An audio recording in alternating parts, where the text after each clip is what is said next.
Je demande donc le vote des pour. C'est donc adopté à l'unanimité. Je voudrais spécifier aussi que nous avons avec nous la présence du directeur général, M. Sheldon Côté, la directrice aux affaires administratives, Mme Nancy Bélouvé, et le directeur des travaux publics, M. Marc-André Roy. Et l'ensemble des membres du conseil sont présents, donc nous avons quorum. Donc, j'invite dès à présent M. Marc-Olivier à présenter les états financiers 2024. Pour les citoyens, là, vous avez eu un document là, à l'arrière. Le document des états financiers, il se trouve à la fin de votre document. Ça s'appelle le sommaire de l'information financière, exercice terminé le 31 décembre 2024. Merci, Mme Mario. Donc, bonjour tout le monde. Alors, comme Mme le mentionné, je me présente Marc-Olivier Lambert, donc je suis directeur principal au bureau Raymond Charlotte Frank Thornton de Rimouski. On va essayer de parler devant le micro, je ne suis pas habitué. Donc, c'est ça, je vais vous présenter le document qui se nomme Sommaire de l'information financière. Donc, il y a vraiment un résumé, un sommaire de tout le rapport financier complet de la municipalité pour adoption. Donc, à la première page, je vais commencer. On a le sommaire des résultats des fins fiscales.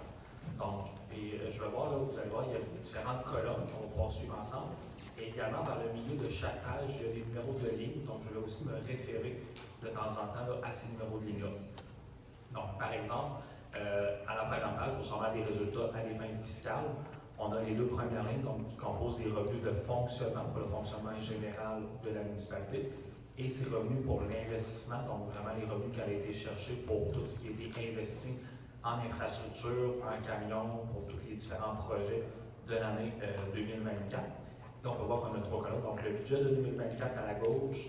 Au milieu, on a la colonne de la réalisation, donc le réel de 2024 au 31 décembre et bien entendu le 2023 en comparatif. Donc, au niveau des revenus, à la ligne 3, il se situe combiné à 14,2 millions qu'on pourra voir dans les prochaines minutes, là, légèrement plus en détail. Et en 2023, on avait 7 562 000, donc une augmentation de presque 7 millions au niveau des revenus. Et par la suite, à la ligne 4, on a les charges, donc les charges de fonctionnement de la municipalité seulement. Ça n'inclut pas la section de l'investissement. Donc, ceux-ci se situent à 6,4 millions en 2024, à 6 millions arrondis en 2023. Donc, au niveau des revenus, si on tourne les pages, on peut aller à la page numéro 4. Donc, à la page numéro 4, dans la section du bas, il y a un tableau qui se nomme Sommaire des revenus, exercice terminé le 31 décembre 2024. Donc, ça, c'est les différents revenus de la municipalité qu'on voyait dans les dernières secondes, séparés vraiment selon leur nature en fonction de du fonctionnement et de l'investissement. Donc, dans la première partie, toute la partie qu'on appelle fonctionnement, tous les revenus d'année en année par la municipalité pour son fonctionnement général. Donc, on a premièrement des revenus de taxation qui se chiffraient à 4,3 millions en 2024, 4,1 millions en 2023, donc l'augmentation, le programme de l'augmentation des taux de taxes foncières entre 2023 et 2024, et également l'augmentation de l'évaluation des immeubles fonciers. À la ligne numéro 13, donc la ligne juste en bas dans les compensations tenant lieu de taxes, mais qui proviennent des ministères, notamment pour les écoles et autres, à 88 000 À la suite, on a la ligne 15, donc les revenus de transfert qui se chiffrent à 800 000. Les revenus de transfert, c'est toutes les différentes subventions. Donc, vraiment les subventions versées par le gouvernement. Donc, on parle des subventions pour la croissance de la TVQ, on a des subventions pour pallier aux intérêts. Donc, la municipalité a contracté des emprunts qui sont remboursés par les gouvernements. Et donc, on a également des intérêts que le gouvernement verse à cet effet-là. Donc, on en a pour 800 000 total en 2024. Par la suite, on a les revenus de services rendus. Donc, ça, on parle des revenus de location, les stationnements qui ont augmenté au total à 262 000 combinés pour 205 000 en 2023. La ligne 17, la ligne suivante, imposition de droits, les amendes et pénalités, les revenus de placement et portefeuille. Donc, on parle des droits de carrière sablière, les amendes au niveau du stationnement, de la sécurité du Québec. On a les amendes et pénalités au niveau de la taxation également qui se situe à 226 000, donc une diminution de 50 000 pour ces différents types de revenus-là, qui étaient à 276 000 en 2023. Et finalement, les autres revenus divers, donc on peut parler des revenus liés, les revenus d'intérêt générés par les placements, etc., qui sont à 931 000. On en avait pour 549 000 en 2023. La variation provient d'un 350 000, donc la municipalité a reçu un 6 millions pour être utilisé pour un projet de protection des berges. Cet argent-là a été placé pour gérer les revenus d'intérêt qui ont généré des revenus de 350 000 pour la municipalité en 2024, qui explique la variation importante là, avec le 549 000 de 2023. Et donc, ça nous donne des revenus de fonctionnement totaux de 6,6 millions en 2024. Et par la suite, dans la petite section du bord, on a deux lignes pour les revenus d'investissement. Donc, les revenus d'investissement, c'est les revenus de transfert à 7,1 millions. Donc, ça, c'est toutes les subventions. Et le 411 000 à l'année autre, c'est des montants qui proviennent soit de Desjardins ou des fonds en lien de l'université, notamment pour 411 000. Donc, ces deux montants-là combinés de 7,5 millions sont tous les revenus générés par la municipalité pour ces dépenses d'investissement. Donc, les dépenses d'investissement, on parle notamment de la phase 2 du troisième rang, on parle de la protection des berges, on parle de tous les différents projets au niveau des infrastructures, au niveau des véhicules, les équipements, etc., la voirie également, donc, comme mentionné avec le rang 3. Donc, toutes ces dépenses-là ont été subventionnées en grande partie pour des revenus totaux de 7,5 millions. L'année dernière, on avait moins de projets là, qui étaient en cours au niveau de la voirie, notamment protection des berges, etc. Donc, on avait 1,9 million là, de revenus là, qui ont été générés en 2023 pour financer. Donc, c'est vraiment pour financer tous ces projets-là. Et donc, on arrive, comme je mentionnais tantôt, aux revenus totaux combinés de 14,2 millions en 2024 versus de 7,5 millions en 2023. Donc, ça, c'est vraiment pour la partie des revenus. Si on voit la page suivante,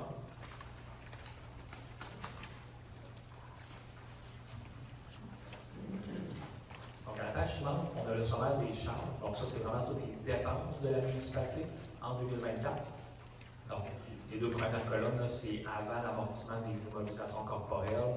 On vient ajouter l'amortissement annuel pour le total de 2024, comparativement au total de 2023 là, à l'extrême droite.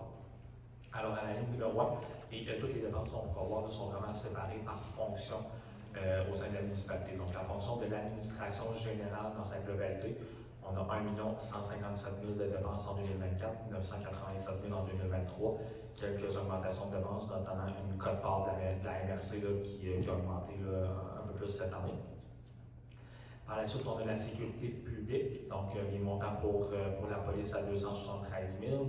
On a la sécurité incendie à 268 000. On avait 340 000 en 2023. Il y avait eu des dépenses non récurrentes là, en 2023 qui fait que ça a une baisse en 2024. Et on a les autres sécurités publiques comprenant notamment la sécurité civile pour 170 000 comparativement aux 108 000 de 2023. Par la suite, on a à la ligne numéro 5 le transport pour le volet réseau routier. Donc, toute la voirie, que ce soit au niveau d'été ou l'enlèvement de la neige également, qui totalise 1,5 million en 2024, donc une augmentation versus 1,2 million de 2023. Différentes dépenses supplémentaires au niveau salarial, au niveau des camions, inflation, etc., qui fait que ça a augmenté là, pour le réseau routier. Et finalement, l'autre volet pour le transport, c'est le transport collectif à 75 000 en 2024. Par la suite, on a la fonction de l'hygiène du milieu. Donc, à la ligne 8, c'est l'eau et égouts. On a 827 000 de dépenses en 2024. Les matières résiduelles, donc eux se chiffraient à 614 000 en 2024. Et les autres dépenses diverses de cette fonction pour 4 807 $. Par la suite, on a le santé bien-être à 18 19 000 $ arrondi. En la ligne 12, aménagement, urbanisme et zonage, on en a pour 122 000 arrondis de dépenses en 2024 versus 124 000 en 2023. La promotion et développement économique qui se situe à 274 000, augmentation provenant des embauches réalisées en 2023 qui seront continuées en 2024 et autres dépenses pour 817 $. Et les deux derniers montants, on a la fonction de loisirs et culture à 746 000, on avait 854 000 en 2023. Même principe, dépenses non récurrentes en 2023 là, qui ne seront pas reflétées également en 2024. Là, donc, c'est vraiment des dépenses plus élevées en 2023 à 854 000. Et je termine avec les frais de financement. Donc, si on parle des intérêts sur les marges de crédit, les intérêts sur les dettes, tout autre frais d'intérêt et frais de financement qui sont à 381 000 comparativement aux 282 000 de 2023. La municipalité a contracté 2 règlements d'emprunt dans l'année 2024, une en février et une en décembre. Donc, bien entendu, ça a venu augmenter les revenus d'intérêt pour son année financière. Ce qui fait qu'on a des dépenses totales qui se chiffrent à 6 463 000. On avait 5 995 000 en 2023. Donc ça, c'est vraiment pour les revenus et les dépenses un peu plus en version, je dirais, détaillée. Si vous permettez, on va revenir à la première page. Donc, on revient au sommaire du résultat. On remet le résultat dans sa globalité au niveau financier pour la municipalité. Donc, les 4 premières lignes sont les montants qu'on a vus ensemble dans les dernières minutes, ce qui donne un excédent lié aux activités de 7,7 millions. Par contre, on enlève les revenus d'investissement pour vraiment séparer le fonctionnaire général de la municipalité versus sa portion investissement, ce qu'il investit dans ses infrastructures. Donc, on vient sortir les revenus d'investissement, ce qui nous donne à la ligne 7 un excédent de fonctionnement de l'exercice avant la conciliation à des fins fiscales, un excédent à la colonne du milieu de 158 630 $. Par la suite, on va ajouter les différents éléments de conciliation des fins fiscales.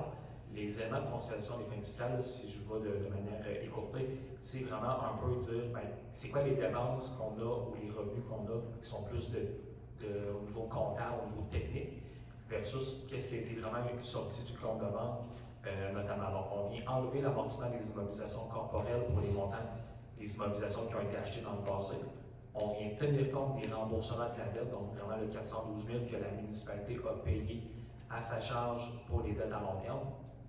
On vient utiliser les différentes affectations à partir des surplus, à partir des fonds, des réserves financières contractées par la municipalité.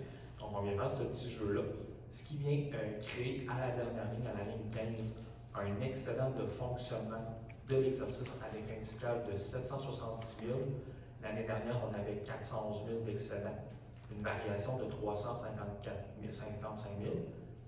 100% presque de la variation, donc le 766 000 comprend 350 000 de revenus d'intérêt qui a été généré avec le placement fait là, pour l'argent reçu pour la protection des berges, qui va être utilisé, dans le futur, mais c'est vraiment le 350 000 qui explique la variation entre les deux années. Si on exclut cet élément non récurrent-là, parce qu'on n'avait pas ces revenus-là de cette hauteur-là dans les revenus d'intérêt des années passées, on serait à 416 000 de surplus, qui est comparable avec l'année financière 2023. Donc, dans les deux années, là, quand même, somme toute, des bons surplus là, qui totalisent 1,1 million, un peu plus de combien. Donc, ça, c'est vraiment le résultat sommaire de la municipalité à des fins fiscales du rapport financier. J'irai à la page suivante, donc il me reste 2 petites pages à regarder avec vous. Donc, la première page, c'est la page numéro 2, donc le sommaire de la situation financière. Cette page-là, c'est ce que je viens de dire, une photo de ce que la municipalité avait comme actif, avait comme dette en date du 31 décembre 2024. Donc, il faut vraiment se ramener en date du 31 décembre là, 2024, donc il y a 8 mois là, et demi. Alors, elle avait plusieurs montants. Donc, premièrement, au niveau des actifs qui sont dits financiers, à la ligne numéro 1, on a ce qu'on appelle la trésorerie et l'équivalent de trésorerie, donc tout simplement les comptes de banque de 9 73 000. Par contre, tenez compte de le 9 73 000 tient compte de plus de 8 millions de dollars qui est affecté à des projets spécifiques, notamment des placements pour les montants provenant du ministère de la Sécurité publique pour la protection des berges, les différentes réserves financières de la municipalité. Donc, il y a plus de 8 millions qui est déjà affecté à des projets sur le 9 millions. Par la suite, on a les débiteurs. Donc, les débiteurs, c'est tous les différents comptes que la municipalité était en droit de recevoir, que ce soit des citoyens pour les taxes municipales, la TPS TVQ, le gouvernement pour les différentes subventions concernant ces différents projets. Donc, on est passé de 7,8 millions à 13 millions. Principale variation, c'est vraiment là, au-dessus de 4 millions d'augmentation des subventions qui sont à recevoir des différents paliers gouvernementaux pour tous les projets là, de la municipalité en 2024. Donc, ce n'est pas des montants là, qui sont à risque, c'est vraiment des montants à recevoir du gouvernement confirmés. Ce qui nous donne des actifs financiers totaux de 22,1 millions. Et par la suite, on a les différents montants de passifs, donc un peu ce que la municipalité avait comme dette à cette date-là, du 31 décembre 2024. On avait des emprunts temporaires, donc soit les marges de crédit qui sont utilisées pendant les projets pour payer les fournisseurs et autres, à 4,3 millions. On a les créditeurs et les charges à payer, donc ça, c'est tous les comptes à payer aux différents fournisseurs, les salaires à payer, les vacances à payer, etc., qui sont plus élevés avec les projets d'investissement majeurs de la municipalité. Donc, c'est cohérent avec la dernière année financière, donc qui se situe au total à 3,3 millions. On a les revenus reportés qui sont à 8 millions. L'année passée, on avait 6,6 millions, donc 18 millions. On a plus de 7 millions, là, qui est également un montant qui est déjà réservé pour le projet de la protection des berges provenant du ministère de la Sécurité publique. Donc, c'est des revenus qui sont gardés dans la municipalité jusqu'à leur utilisation là, pour les dépenses. Par la suite, à la ligne 11, la dernière ligne des passifs, on a la dette à long terme. Donc, on a 3,2 millions de prêts contractés en février 2024, 2 millions en décembre 2024. Donc, ce qui fait qu'on est passé de dette de 10 millions à 13,7 millions. Donc, oui, on a eu des remboursements annuels, plus les nouveaux prêts là, qui fait que ça a augmenté au total. Donc, on a des passifs totaux à la ligne 14 de 29 520 000. Par la suite, on prend les actifs financiers moins les passifs, ça donne une dette nette de 7,4 millions. Par contre, on a des actifs non financiers qui viennent s'ajouter à la municipalité. Donc, on a des actifs financiers au niveau des immobilisations corporelles. Donc, là, on parle vraiment des infrastructures, les bâtiments, les véhicules, les différents travaux de voirie, etc. Donc, on en a pour 35,1 millions. Donc, on a eu des projets là, importants au niveau de la voirie, au niveau de la protection des berges, etc. pour plusieurs millions. Pour un peu plus de 8 millions en réalité d'investissements que la municipalité a réalisé en 2024. Donc, on est passé à 35 millions. Et les autres actifs non financiers vont être les propriétés que la municipalité détient pour les revendre, les stocks de fournitures, etc. à 2 millions. On avait 1,6 million en 2023. Ce qui donne à la fin, au 31 décembre 2024, un excédent accumulé de 29 760 000. On avait 22 millions en 2023. Ce 29 760 000-là se reporte à la page suivante, qui est la dernière page qu'on va pouvoir regarder ensemble, si vous permettez. Donc, le 29,7 millions vient se ventiler pour dire qu'il est composé de quoi? Parce qu'il y a plusieurs montants qui sont déjà affectés ou utilisés. Donc, par exemple, si vous me demandez, je vais aller un peu à l'inverse, on part du bas à la dernière ligne, la ligne 15, on a notre 29,7 millions. Si je remonte de 2 lignes à la ligne 13, on a 27 645 000. Ça, c'est tout ce qui a été investi en immobilisation, en actifs par la municipalité dans 29 millions. Donc, on a déjà un montant utilisé là, pour les immobilisations corporelles. On a 1 million qui est le financement des investissements en cours. Donc, ça, c'est les projets que la municipalité a en cours pour ces différents projets en immobilisation corporelle, mais qui ne sont pas encore terminés. Donc, on a 1 million là, à continuer à financer pour les investissements. On a un petit montant de dépenses qui est à taxer ou à pourvoir dans le futur, donc un petit emprunt qui a été contracté dans le passé, qui se rembourse annuellement, qui reste 44 400 à payer dollars. 44 400 à payer.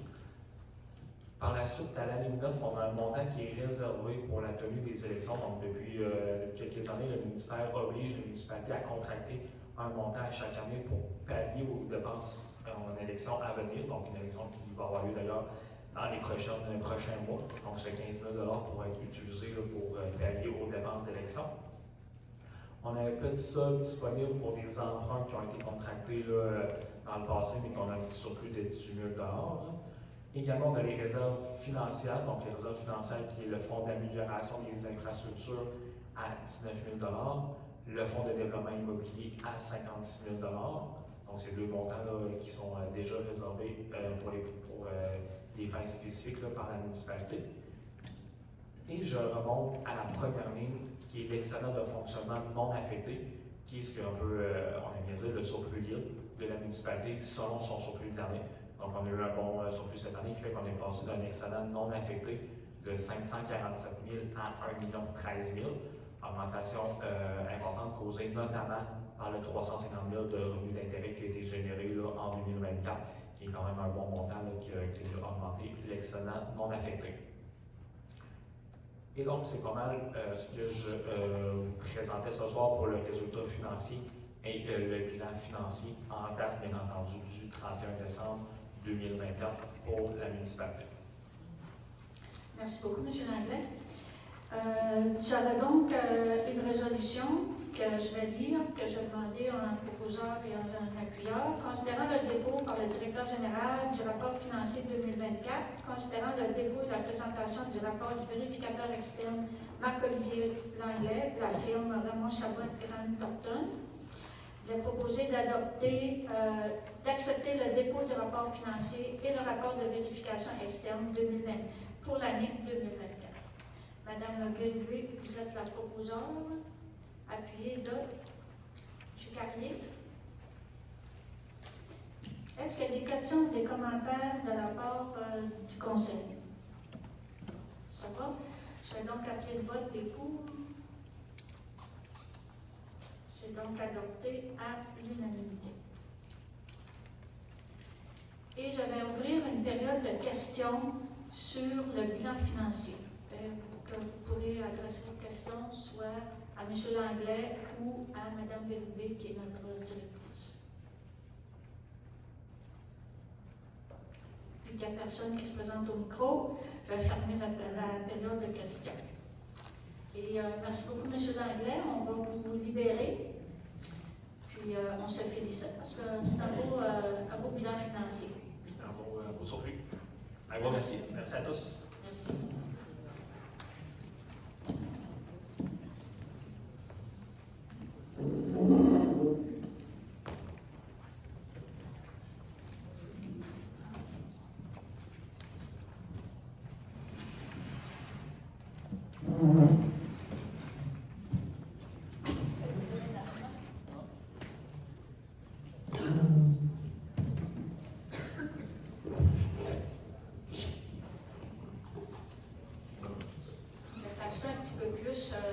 Officiel, vous voir, parce que présenter le bilan de 4 ans, c'est quelque chose.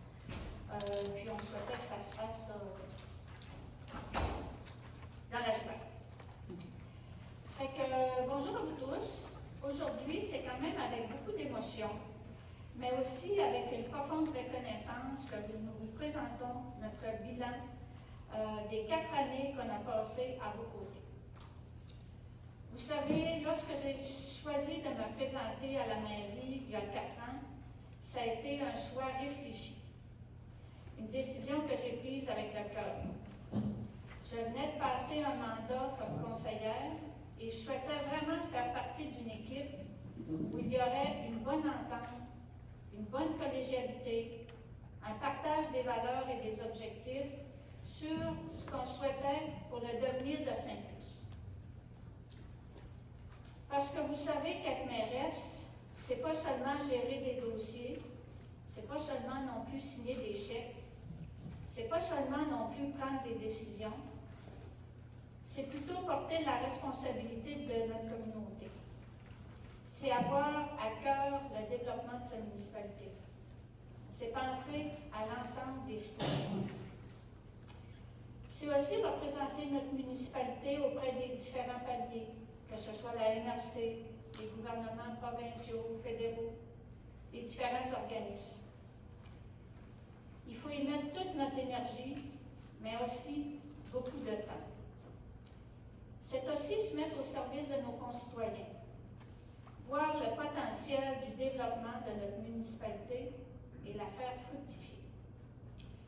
Ces 4 années qu'on a passées ensemble, ça n'a pas toujours été facile, mais ça a été de belles années.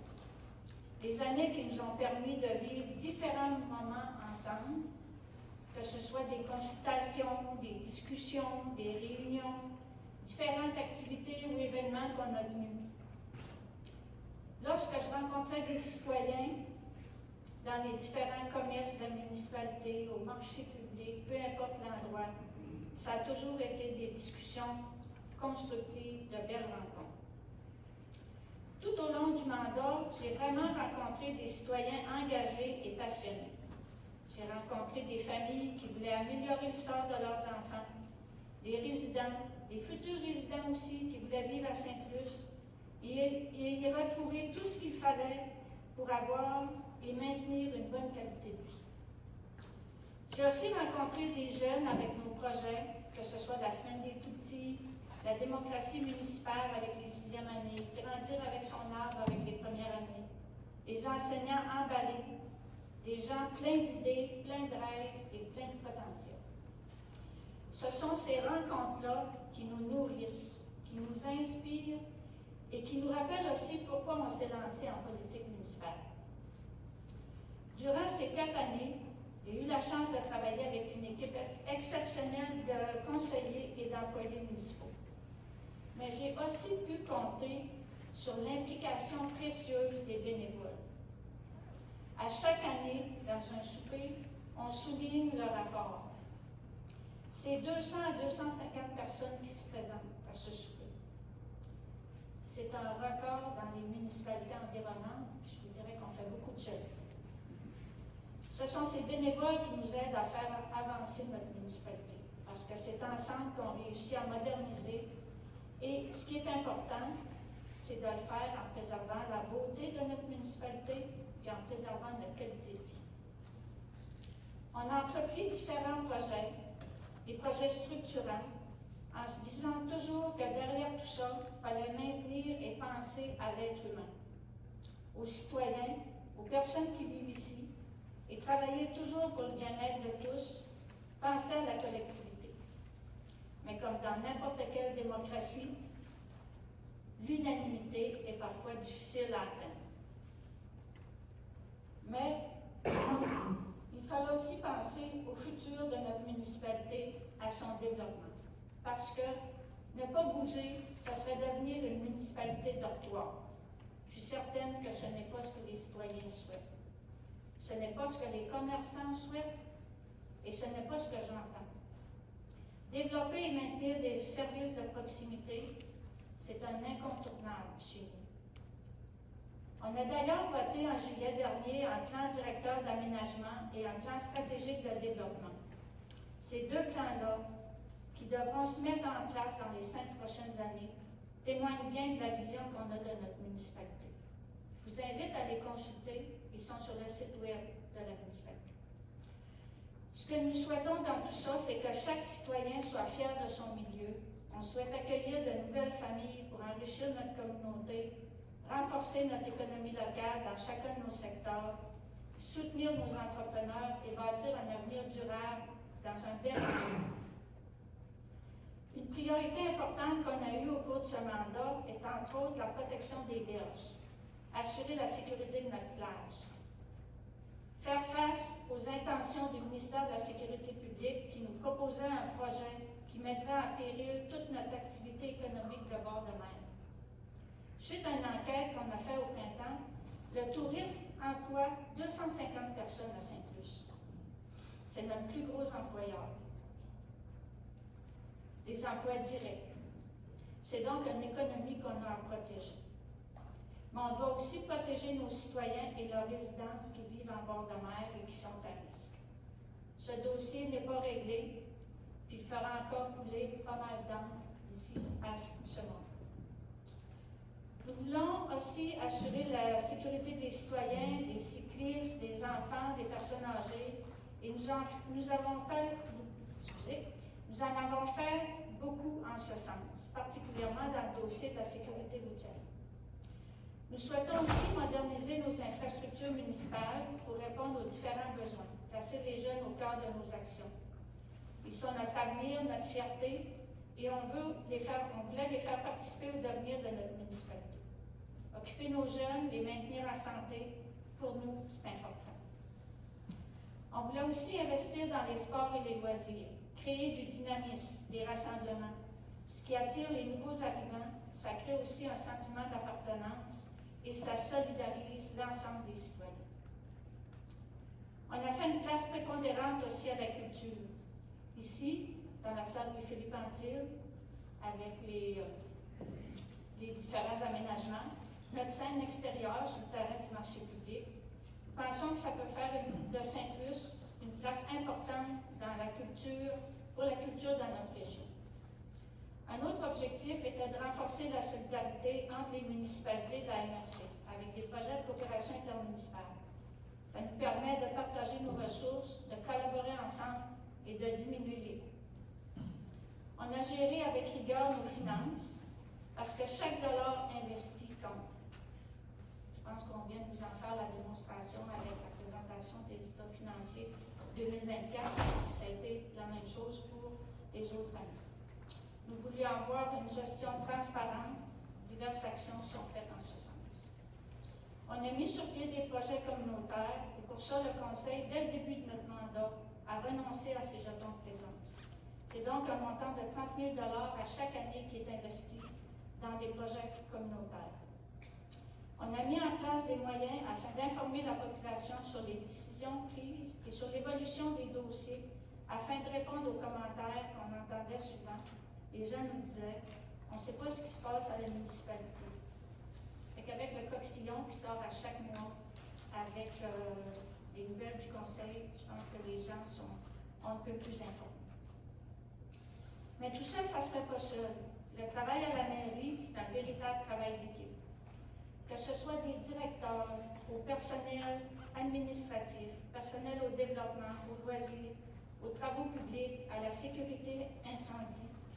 C'est un merveilleux groupe de personnes qui ont à cœur les services aux citoyens et qui travaillent fort avec professionnalisme pour faire avancer les dossiers qui sont mis de l'avant par le Conseil. Je tiens aussi à remercier sincèrement les membres du Conseil pour leur engagement, leur solidarité, pour toutes les heures mises en discussion afin de faire avancer nos dossiers et toujours avec l'objectif de ce qu'il y a de mieux pour le bien de tous et de la majorité. Lorsque ce n'est pas possible que ce soit tous. Donc, je crois en bout de ligne, au bout de ces 4 ans, que j'ai été une mairesse présente à l'écoute de ses citoyens. Je pense que c'est le bilan qu'on fait de l'ensemble des membres du Conseil. Je suis fière du chemin qu'on a parcouru et je suis fière aussi de ce que nous avons fait ensemble. Et vous remercie de la confiance que vous nous avez donnée.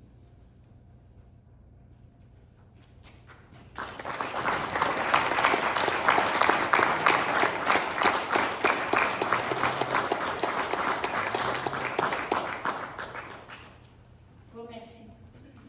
Maintenant, je vais vous faire, je pense que vous avez une copie, je vais vous faire un bilan plus exhaustif des actions qu'on a faites durant notre temps. Donc, au niveau de la planification et de l'image de marque, on a adopté, je vais en parler un petit peu tout à l'heure, le nouveau plan directeur des parcs et des espaces verts. On a élaboré une planification stratégique d'attractivité pour les 5 prochaines années, moderniser l'image de marque de notre municipalité, accompagné d'une refonte des communications pour mieux informer et rejoindre nos citoyens.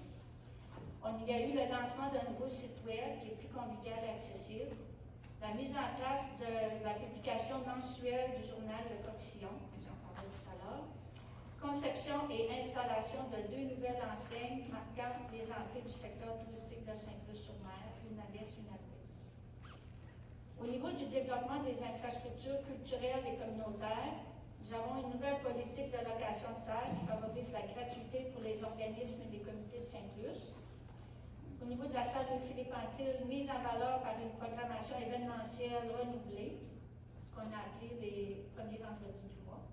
Il y a eu aussi l'ajout d'équipements de sonorisation et d'éclairage professionnel. Sur la scène extérieure du marché public, la nouvelle scène qui a été installée est dotée d'un système complet son-lumière qui a été inauguré en 2024. Elle accueille des événements estivaux, entre autres les rendez-vous de lance.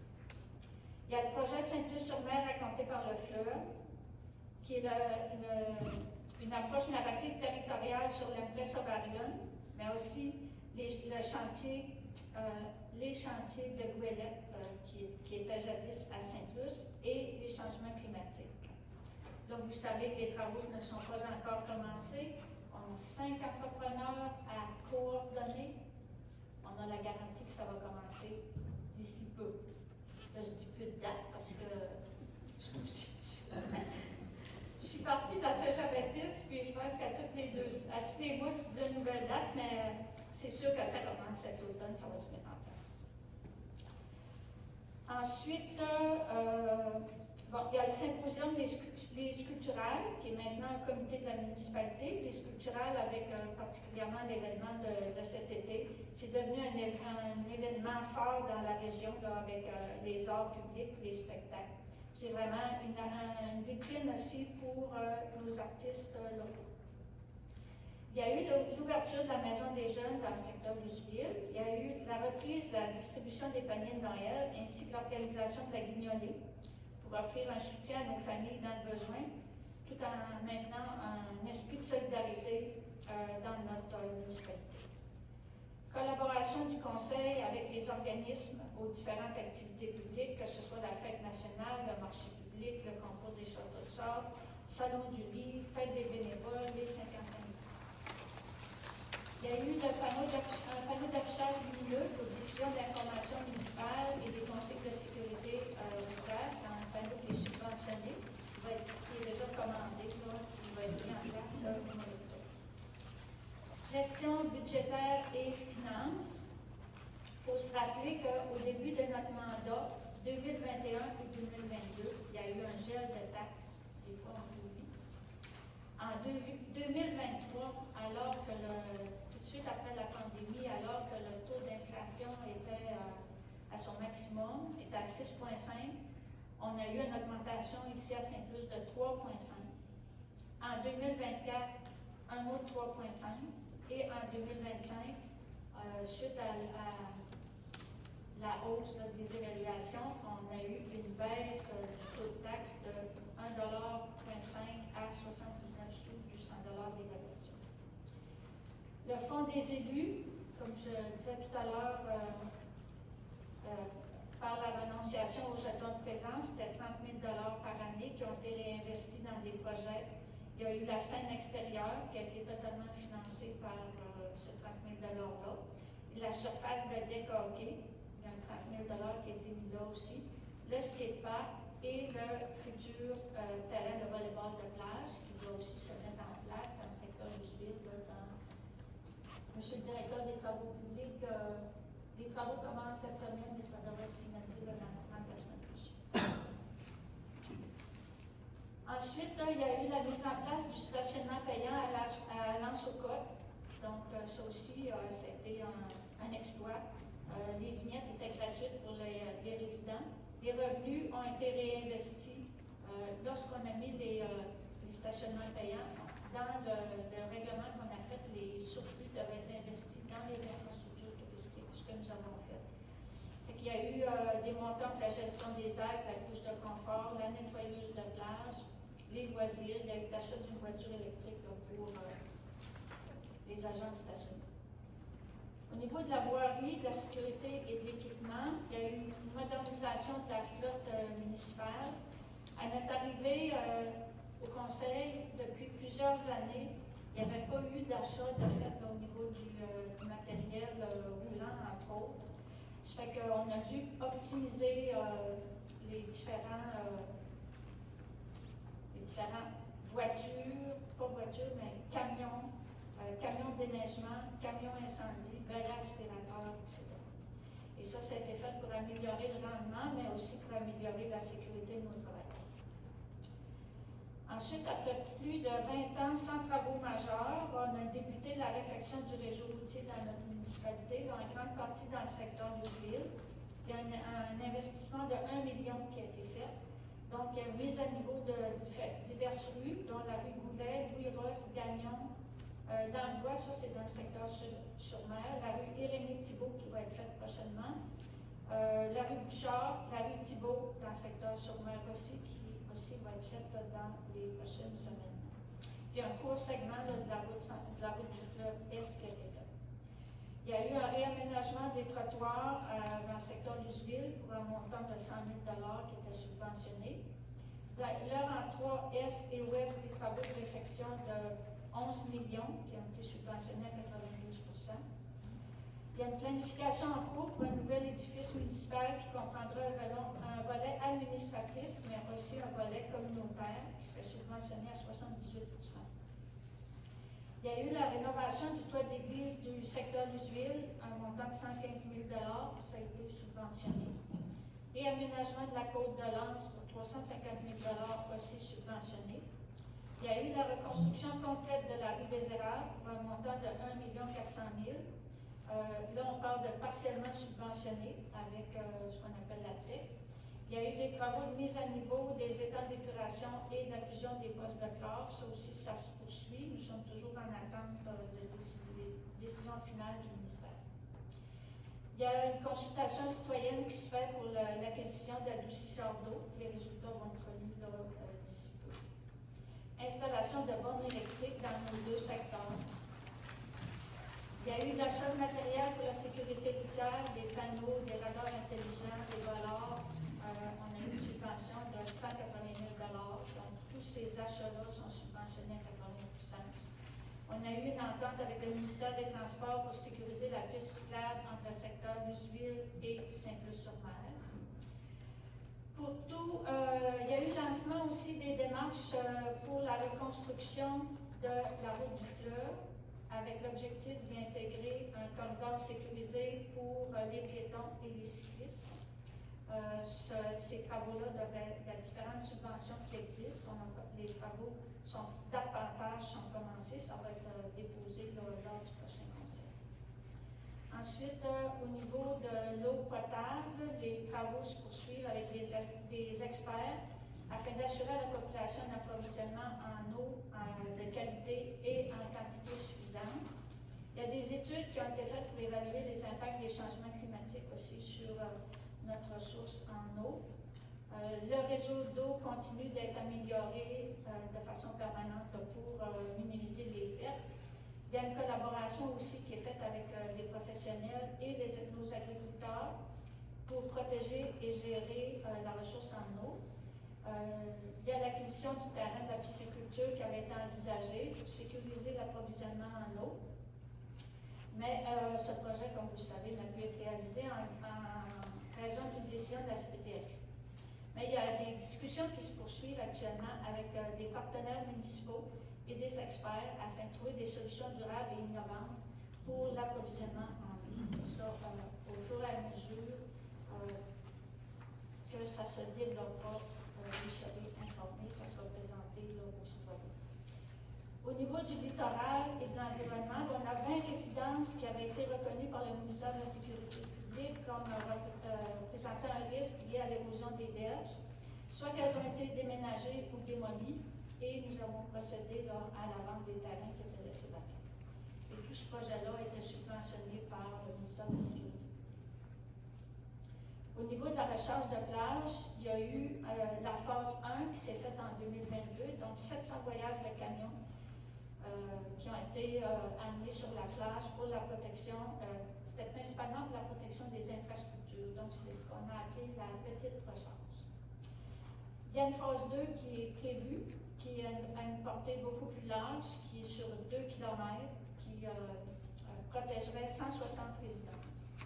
Comme je vous disais tout à l'heure, la proposition du ministère a été refusée par le Conseil. Nous sommes toujours en attente d'une nouvelle proposition par le ministère de la Sécurité publique. Et suite à ces propositions, il y a des consultations citoyennes qui vont être faites. Il y a eu, suite à notre demande, il y a eu une acceptation par le gouvernement de céder à la municipalité des terrains à bord de mer, et ce jusqu'au milieu du fleuve. Donc, on s'est dit qu'on investissait assez dans ce bord de mer qu'il devrait nous appartenir. Au niveau du réaménagement de l'Anse-aux-Côtes, ce qu'on appelle entre nous le projet ECOM, il y a eu des consultations publiques. On a fait aussi l'acquisition de terrains Péduquet et terrains du marché public en vue de ce prochain projet. Et il y aura aussi un développement d'un parcours d'interprétation patrimoniale. Ce développement-là se fait actuellement avec le comité patrimoine. Au niveau du développement économique et de l'attractivité, il y a eu le développement de la rue des Marais dans le secteur Saint-Plus-sur-Mer. Les 10 terrains ont été vendus et on pourra accueillir 18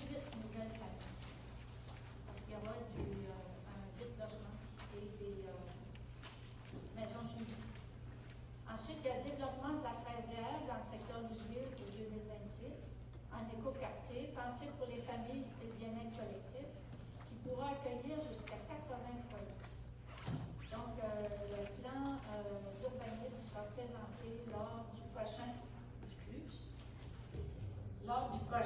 conseil municipal. On a fait aussi le prêt d'un terrain qui appartient à la municipalité pour l'installation du Café Billy. Au niveau des boutiques de plage, il y a 3 unités qui ont été construites sur la promenade, qui sont actuellement louées au coût de 3 000 $ pour la saison, louées pour une période de 5 ans, excusez. Et ça couvre totalement l'emprunt qui a été fait pour leur construction. Et je pense que ça donne, ces boutiques de plage-là donnent une certaine couleur à notre municipalité. Il y a eu la mise en place d'un fonds immobilier municipal destiné à l'acquisition de terrains stratégiques pour soutenir le développement futur de Saint-Luce. Parallèlement, il y a 2 terrains aussi qui appartenaient à la municipalité qui ont été vendus afin de favoriser l'implantation de nouvelles entreprises. Une boutique café dont l'ouverture est prévue dans le secteur Louisville en 2026. Donc, le terrain a été vendu à des entrepreneurs qui construiront un bâtiment neuf pour accueillir le commerce. Il y a aussi l'auberge canine dont le terrain a été vendu afin de construire un bâtiment neuf destiné à répondre aux demandes concernant les services animaux. On a fait aussi en 2022 un programme d'accès à la propriété pour encourager la construction résidentielle, dont faisait partie de la vente des terrains au prix coûtant. Dans le cadre d'un partenariat en soutien au logement des aînés, il y a un congé de taxe qui a été donné pour la durée de l'hypothèque pour favoriser la réalisation d'un projet de 12 nouveaux logements dans le secteur Louisville. Il y a eu l'adoption du droit de préemption pour des immeubles et des terrains d'intérêt municipaux. Un projet pilote de garderie, création de 12 places réservées en priorité aux enfants de Saint-Luce. Support et accompagnement de la création d'une nouvelle corporation de développement qui va être un outil structurant pour le développement et la mise en valeur de Saint-Luce. Engagement auprès des commerçants et des agriculteurs pour l'achat local, la sécurité rurale, la gestion des plastiques agricoles, etc. Il y a eu la rénovation des locaux de la cantine de la plage et de la crèmerie, donc ce qui a amené une location pour la crèmerie, entre autres, pour les 5 prochaines années. Location à long terme et amélioration des équipements du bâtiment Force 5 dans le but de revitaliser ce secteur. C'est le restaurant Le Beau Delmar, donc nous avons une location pour 3 ans. Pour le parc Maud-Charon, il y a de nouveaux aménagements d'envergure, module d'entraînement, mobilier urbain, skatepark, module de jeu pour enfants, anneau de glace en hiver.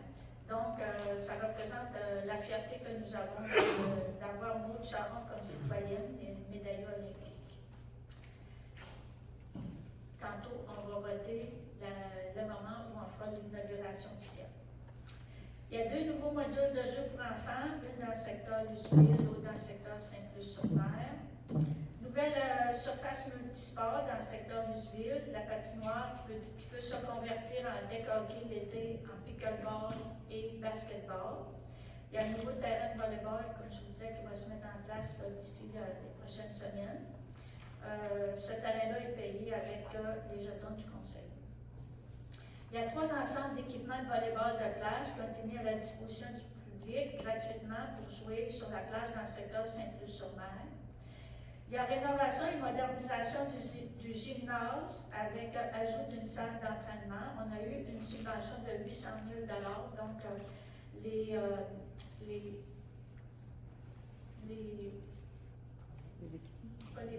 plans sont en train de se faire. Il y a la création, on a fait au tout début de notre mandat 6 nouveaux comités. Comité embellissement, patrimoine, sécurité routière, sport et loisirs, art et culture et comité des culturels. Donc, ces comités où on y retrouve des citoyens de notre municipalité impliqués. Donc, servent à encourager l'implication citoyenne, mais aussi à consolider le lien entre la population et le milieu de vie. Et ces comités nous enrichissent le conseil parce que ça nous amène aussi la vision de plusieurs citoyens à différents niveaux de notre municipalité. Il y a eu la mise en place du déjeuner de Noël du conseil municipal qui est préparé et servi par les membres du conseil eux-mêmes. Puis sans se vanter, les gens trouvent ça bon. Le conseil municipal organise et finance aussi la fête d'Halloween, la fête de Noël pour les enfants.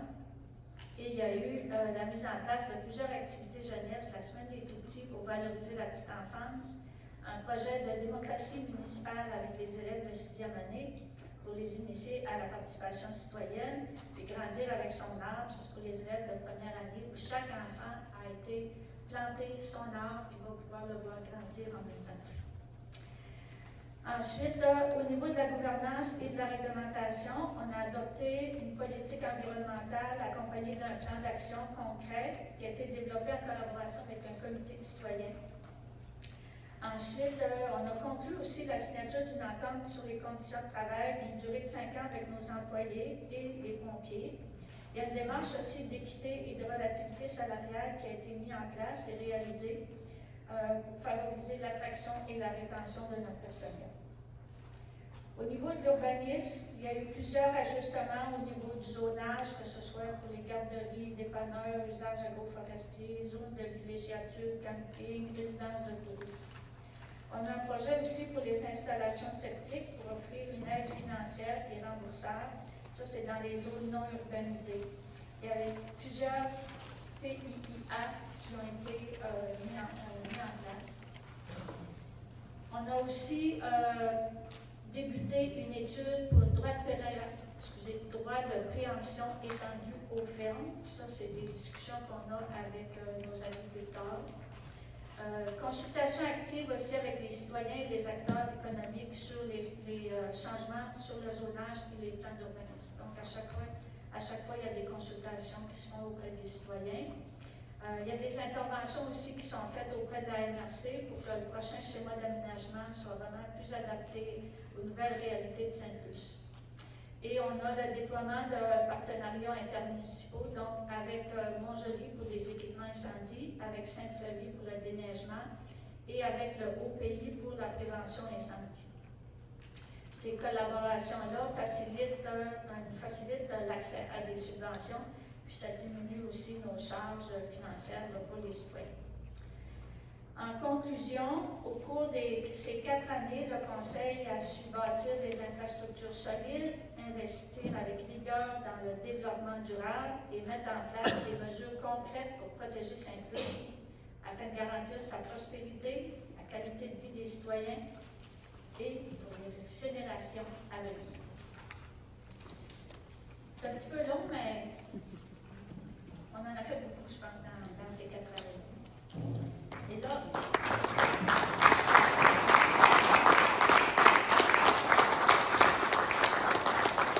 merci beaucoup. Peut-être, avant d'aller à la période de questions sur le bilan, j'inviterais peut-être les membres du conseil municipal qui souhaitent, si vous voulez, rajouter quelque chose sur comment vous avez vécu ces belles 4 années. Bonsoir, mon nom est Sandra Bérubé, donc conseillère dans le district 2, c'est la route du fleuve ouest. En fait, tout ce que j'aurais ajouté, c'est que c'est une super belle expérience. Bien sûr, c'est beaucoup de temps à investir parce qu'on est assis ce soir avec vous, là, mais il y a plusieurs rencontres qui se font là, tout le long du mois qui précèdent les séances régulières.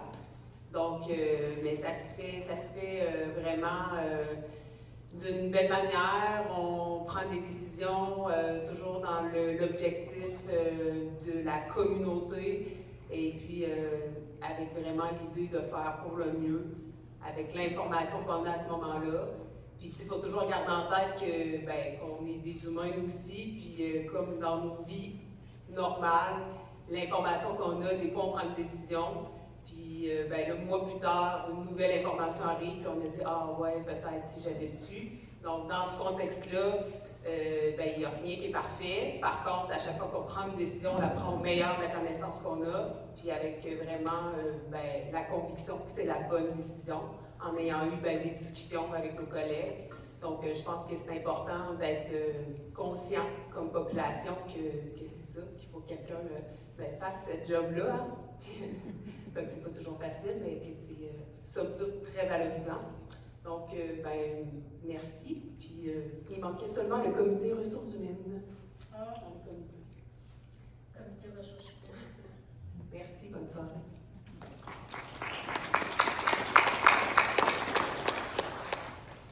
Bonsoir à tous, mon nom est Joël Gagnon, je suis le conseiller municipal du district numéro 3 qui comprend la route du fleuve Est en partant de la côte de Lens et la même chose pour la route 132 Est. J'ai préparé un petit texte, je vous le dis. Bonsoir à tous et à toutes. Avant de commencer, petite précision, j'ai lu ce texte à voix haute et rassurez-vous, elle a pris seulement 4 minutes dans la lecture. Alors, ça ne sera pas tellement long. Je l'ai écrit avec un peu d'humour, car on n'a pas toujours rigolé ici. Et en fin de mandat, ça me tentait de faire contrepoids. Alors, si vous prévoyez dormir durant la lecture, ce sera un petit roupillon, pas trop long. Enfin, c'est vous qui décidez. Les rires, eux, rallongeront un peu la durée, je l'espère. Les rires, entre autres. Mais encore là, c'est vous qui décidez. En fait, il manquait quelquefois 2 choses aux séances publiques. Le respect et l'humour pour alléger un peu toutes les décisions appropriées des séances. En 2017, les citoyennes et citoyens du district 3 m'ont accordé leur confiance avec 71% des votes. Je dois avouer que ce score m'a donné un petit vertige. Soit les gens m'aimaient beaucoup, ou bien ils se sont trompés. J'ai choisi de croire. Je m'excuse, c'est 2021 et non 2017. Ah, 2021, excusez, pardon. Je n'étais pas là dans l'autre mandat. Merci, Madame la maire. Mais j'ai choisi de prendre la première option. Lors du porte-à-porte de mon district, je le dis bien encore de mon district, 3 grandes demandes revenaient sans cesse. 1. Nettoyer et entretenir la plage. 2. Faire diminuer la vitesse sur nos routes, surtout la route du fleuve Est, surtout qui a été mentionnée, et développer Sainte-Luce selon les capacités financières. J'ai donc placé ces 3 priorités au cœur de mon mandat avec mes collègues du Conseil. 1. La plage, notre trésor. Nous sommes tous d'accord, notre plage est un véritable joyau régional. Mais, comme tout bijou, elle demandait un bon polissage. Je suis convaincu que l'acquisition de la nettoyeuse de plage, après un temps d'adaptation, oui, et quelques jurons d'opérateurs et peut-être des citoyens aussi, c'est bien normal, sera un atout précieux pour lui redonner l'éclat qu'elle mérite. À ce sens, j'ai pris des photos au début de mon mandat. Est-ce que c'est dans ton 4 minutes? Oui. Je vais te demander, s'il te plaît, de peut-être... Oui, j'y arrive, c'est dans mon 4 minutes. J'ai chronométré, comme je l'ai dit tantôt. Alors, nous sommes tous d'accord qu'elle a besoin de beaucoup d'amour. Ce sera un atout précieux pour lui donner l'éclat qu'elle mérite. La machine a fait ses preuves partout et je suis persuadé que si aussi, elle deviendra un allié fidèle, à condition de bien l'utiliser et de la traiter adéquatement, évidemment. La sécurité routière, deuxième priorité, ralentir la vitesse. Pas facile, surtout avec certains automobilistes qui croient que la route du fleuve est un circuit de Formule 1. Mais grâce à la subvention de 187 000 du PAFESER, on pourra mettre nos routes plus sécuritaires, particulièrement pour les piétons et cyclistes, parce que marcher ou pédaler à Sainte-Luce, c'est censé être agréable et non pas un sport extrême. Deuxième point, le développement. Troisième priorité. Développer Sainte-Luce selon nos moyens. Et là, je dois avouer que jongler avec les projets ambitieux et un budget limité, c'est un peu comme vouloir faire un festin de Noël avec 2 boîtes de crabe de beurre. Mais on y est arrivé. Plusieurs initiatives font maintenant de Sainte-Luce un pôle attractif régional. Finalement, le mot de la fin. Durant ces 4 années, j'ai mis en veilleuse plusieurs projets personnels pour mettre l'épaule à la roue. Et quelle roue! Parfois, elle roulait bien, parfois, elle était carrée, mais avec persévérance, elle avançait toujours. Aujourd'hui, avec beaucoup de réflexion, j'ai décidé de passer le flambeau. Mais avant de partir, je vais rencontrer les candidats du district numéro 3 pour leur transmettre des dossiers et un peu de persuasion et peut-être avec quelques biscuits maison. J'essaierai de les convaincre que l'avenir de Sainte-Luce passe par la valorisation de notre plage, mais aussi par le développement du secteur Luceville. Je quitte donc mes rôles de conseil au conseil municipal, au conseil consultatif en urbanisme, au comité de sécurité routière et à Tourisme Sainte-Luce, avec un mélange de fierté, de gratitude et d'émotion. Je tiens à remercier chaleureusement les citoyens et citoyennes qui m'ont soutenu, ainsi que mes collègues du conseil. Je vous laisse sur une vérité. La vérité, la politique municipale, c'est comme la plage. Parfois, il y a des tempêtes, parfois du beau soleil, mais malgré tout, on finit toujours par y revenir avec un sourire. Merci à toutes et à tous. Et là, vous pouvez sortir de votre petit roupillon. Bonne séance publique.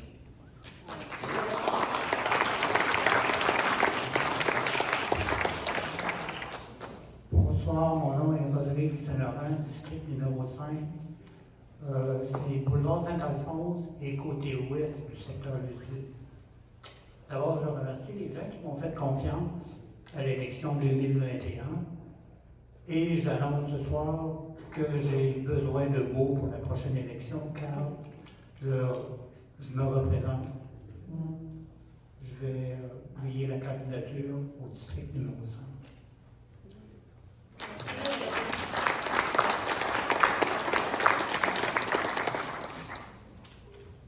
Bonsoir, Victor Carlier, district numéro 4, le rang 2 et 3, Est et Ouest. Ce mandat, ça a été une très belle expérience, mais il faut penser que quand on est à la municipalité comme conseiller, on ne travaille pas pour nos intérêts personnels, on travaille pour la communauté. Autre chose, c'est une chose qui est vraiment pas facile quand tu as encore un travail à plein temps chez vous. Le soir, là, on finit à la course pour s'en ir travailler de 6h30 jusqu'à 10h, 10h30, des fois 11h. C'est pour ça que je dis que c'est pas facile, mais ça prend du monde quand même pour ces postes-là. Puis je veux annoncer que je me représente pour le prochain mandat de 4 ans à la municipalité.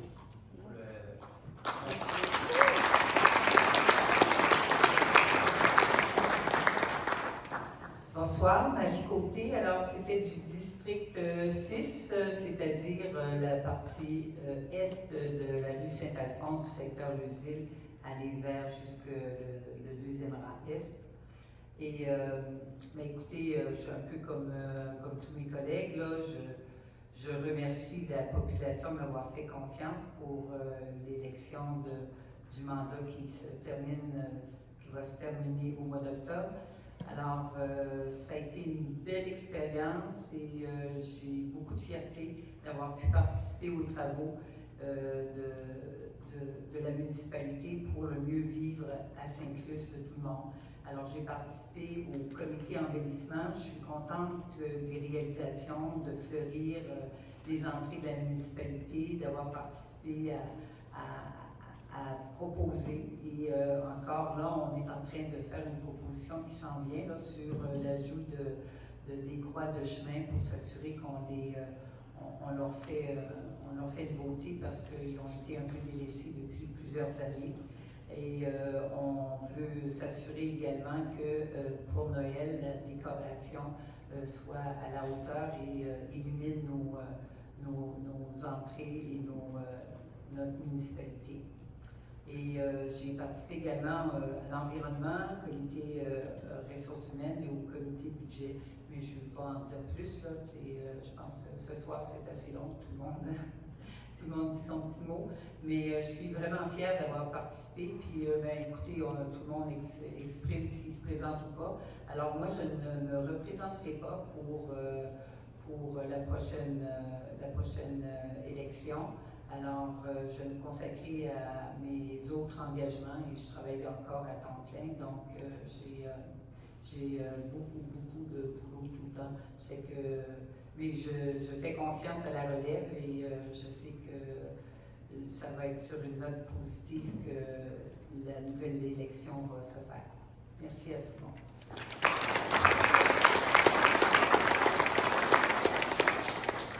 J'aurais donc besoin d'un proposeur et proposeuses et appuyants pour le dépôt du bilan du Conseil, proposé par Mme Bérubé, appuyé par Mme Côté. Est-ce qu'il y a des questions ou d'autres commentaires? J'appelle donc le vote et pour. C'est donc adopté à l'unanimité. Encore une fois, on vous remercie beaucoup de la confiance que vous nous avez faite. C'est pas fini. On a un prochain conseil qui va se tenir le 29 septembre. Ça va être le dernier avant la période électorale qui va commencer du 3 octobre au 2 novembre. Donc, on vous invite à participer à ces rencontres et à faire des choix qui s'imposent pour le devenir de notre municipalité. Merci beaucoup.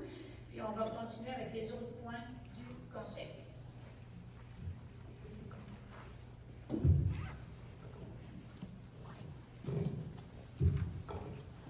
Donc, nous serions à l'adoption des procès-verbaux. Le procès-verbaux de la séance ordinaire qui s'est tenue le 25 août 2025. Est-ce que j'ai un proposeur?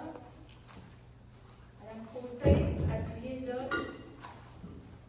Monsieur Saint-Laurent, est-ce qu'il y a des questions, commentaires?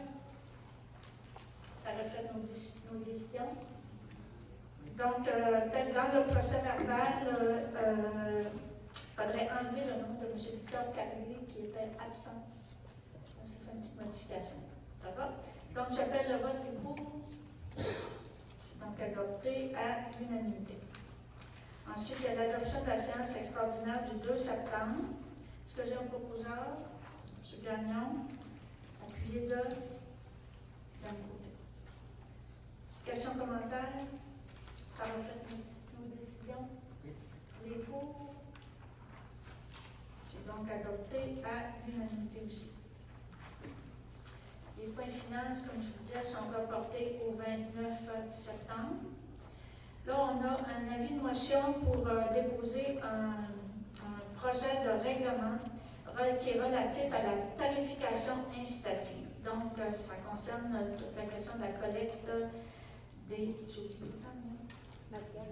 matières résiduelles. On va l'écrire parce que là, matières résiduelles.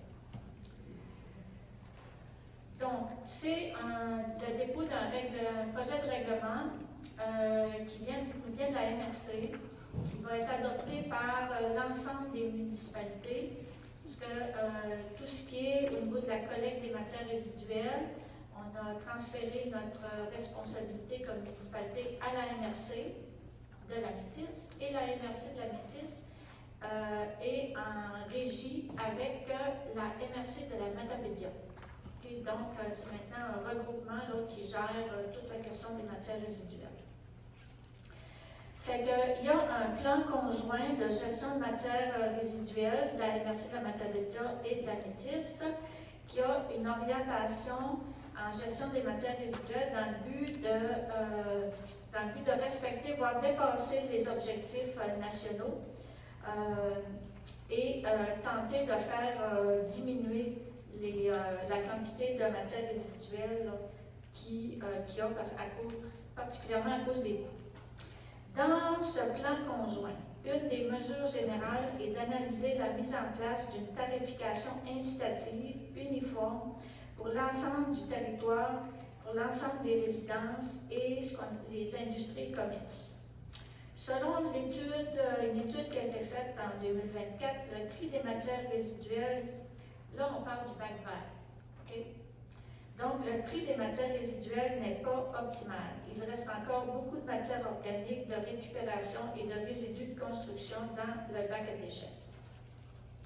Ces résidus sont acheminés au lieu d'enfouissement de Kakuna, ce qui génère de la pollution, mais aussi beaucoup de frais de transport.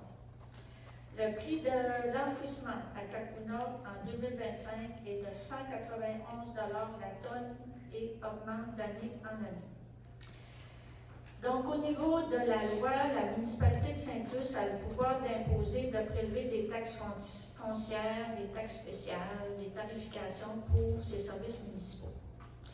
Ça, ces taxes-là, ils ne sont pas adoptés dans le présent règlement. On les adopte lorsqu'on adopte notre budget en décembre. On adopte aussi après l'adoption du budget, on adopte la tarification.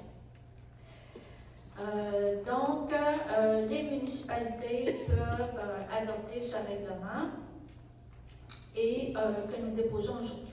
Donc, comme je vous disais, c'est le même règlement qui est adopté pour l'ensemble des municipalités.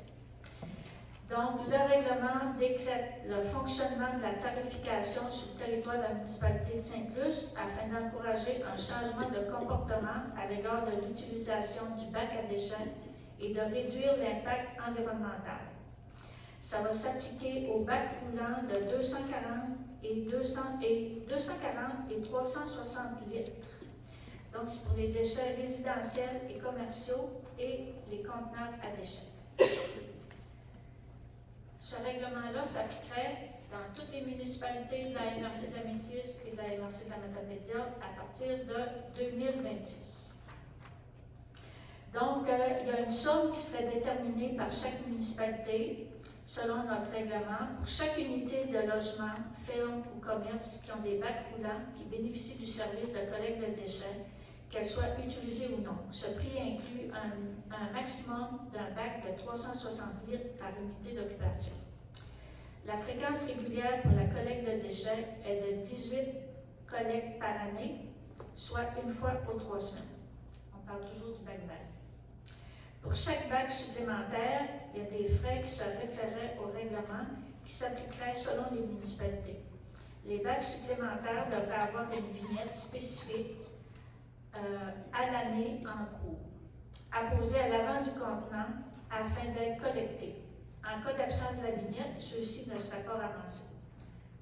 Donc, tout le monde en aurait un, mais s'il y a un bac supplémentaire, à ce moment-là, il y aurait l'obligation d'avoir une vignette.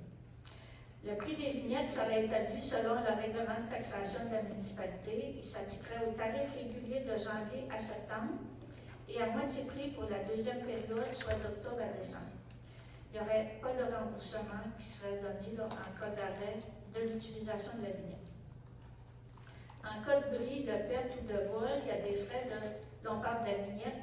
Des frais de 75 $ seraient applicables pour le remplacement de celle-ci.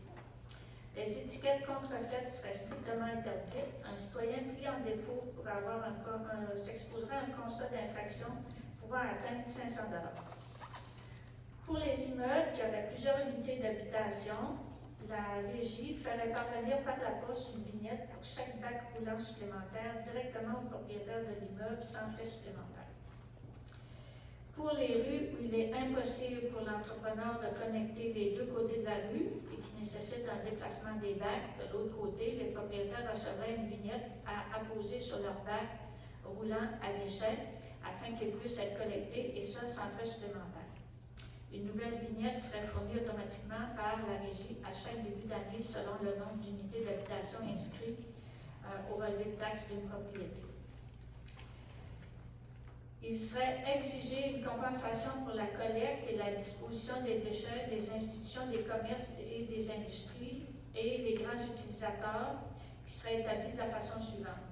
Il y a un taux annuel qui serait fait pour les conteneurs de déchets qui serait établi selon la réglementation de la taxation à la verge cube.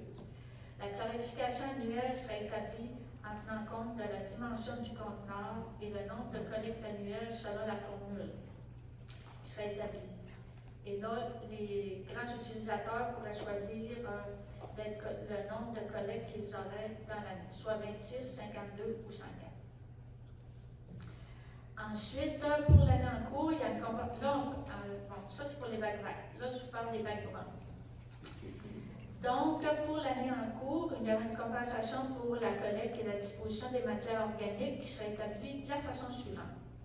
Il y a un montant qui serait déterminé par chaque municipalité pour toutes les unités résidentielles, les fermes, les institutions, les commerces, les industries et les grands utilisateurs qui ont droit au service.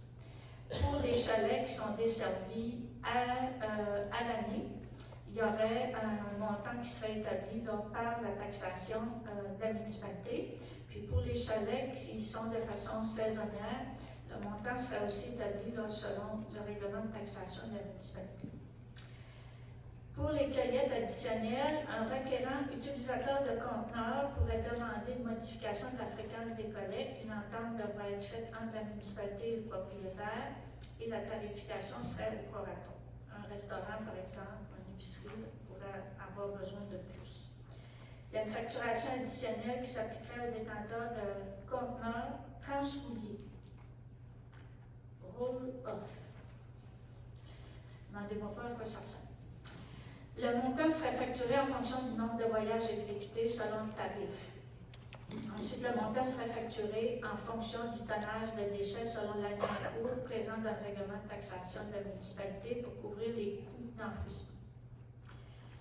C'est ce que représente le règlement et il faut toujours se rappeler que ce qui est de la collecte des matières résiduelles, la taxation le taux de taxation qui est fait, c'est ce que ça coûte. Il n'y a pas de profit ou rien de ça. On prend ce que ça coûte, puis les citoyens sont taxés en fonction de ça. Ce que ça veut dire, puis le bac 2, on n'en parle pas parce que c'est tout pris en charge par le gouvernement. Donc là, c'est le dépôt du règlement. Donc, ça va aller en consultation, puis l'adoption sera faite ultérieurement. Donc là, j'aurais besoin d'un conseiller ou conseillère qui déposerait la motion du règlement. M. Saint-Laurent?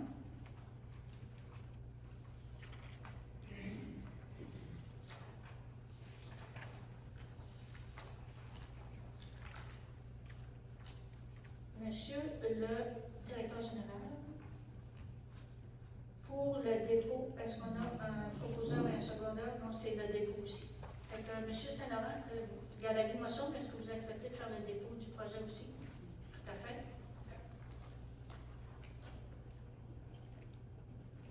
Est-ce qu'il y a des questions ou des commentaires de la part du conseil?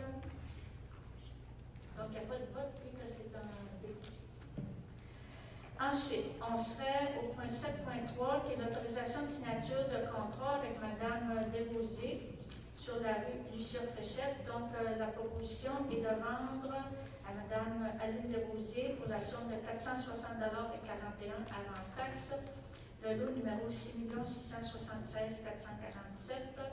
Les frais de notaire seraient à la charge de Mme Desrosiers. C'est une petite portion de terrain qu'il y avait en arrière de chez elle, qui appartenait toujours à la municipalité, donc on accepte de lui vendre.